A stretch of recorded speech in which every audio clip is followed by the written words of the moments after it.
পশ্চিমবঙ্গের রাজনীতিতে এক নজিরবিহীন এবং চরম নাটকীয় রাজনৈতিক পট পরিবর্তন ঘটল ভারতের রাজধানী নয়াদিল্লিতে।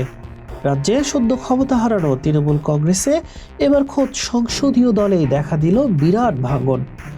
পশ্চিমবঙ্গের সাবেক মুখ্যমন্ত্রী মমতা বন্দ্যোপাধ্যায় যখন দিল্লিতে কংগ্রেস সহ অন্যান্য বিজেপি বিরোধী ইন্ডিয়া জোটের শীর্ষ নেতাদের সঙ্গে বৈঠক করছেন, ঠিক তখনই তার দলের ২০ জন লোকসভা সংসদ সদস্য বিদ্রোহী হয়ে বিজেপির নেতৃত্বাধীন এনডিএ জোটকে সমর্থন দেওয়ার ঘোষণা করেছেন।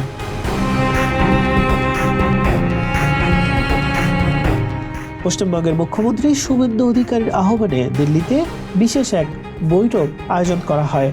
তৃণমূলের ২০ জন লোকসভা সংসদ সদস্য বিজেপির কেন্দ্রীয় মন্ত্রী ভূপেন্দ্র ইয়াদবের উপস্থিতিতে এনডিএ জোটকে সমর্থন করার সিদ্ধান্ত নেন। লোকসভার স্পিকার ওম বিড়লাকে চিঠি দিয়েও নিজেদের এই সিদ্ধান্তের কথা জানিয়েছে বিদ্রোহী সংসদরা। বিবিসি জানায়, বিদ্রোহী ব্লকের নেত্রী হিসেবে ঘোষিত সংসদ কাকলি ঘোষ জানিয়েছেন এই বৈঠকের আহ্বায়ক ছিলেন শুভেন্দু অধিকারী। তিনি আরও জানান, ওই বৈঠকে উপস্থিত সংসদ শর্মিলা সরকার বলেছেন একাধিক বিদ্রোহী সংসদ কেন্দ্রে এনডিএ জোটকে সমর্থন জানাবেন। কাকলি ঘোষের নেতৃত্বেই এই নতুন ব্লকটি সংসদে শাসক গোষ্ঠীকে সমর্থন দেবে। তবে রাজ্যে ঋতব্রত ব্যানার্জির নেতৃত্বে তৈরি হওয়া আলাদা তৃণমূল ব্লকের সঙ্গে এই সংসদীয় বিদ্রোহী ব্লকের কোনো সম্পর্ক নিয়ে কিছু জানাননি তিনি।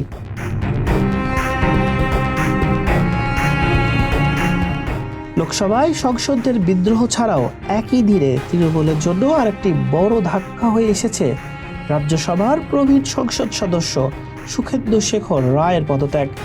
দল এবং সংসদ পদ থেকে ইস্তফা দিয়ে সাবেক দল নেত্রীর বিরুদ্ধে তীব্র ক্ষোভ প্রকাশ করেছেন তিনি।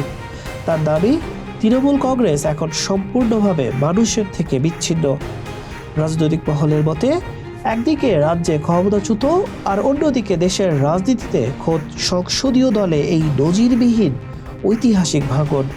মমতা বন্দ্যোপাধ্যায়ের শীর্ষ রাজনৈতিক ক্যারিয়ারে এটি সবচেয়ে বড় সংকট। এই ধাক্কা সামলে তৃণমূল কংগ্রেস কি ঘুরে দাঁড়াতে পারবে? হাসান শাহরিয়ার, মানব কণ্ঠ।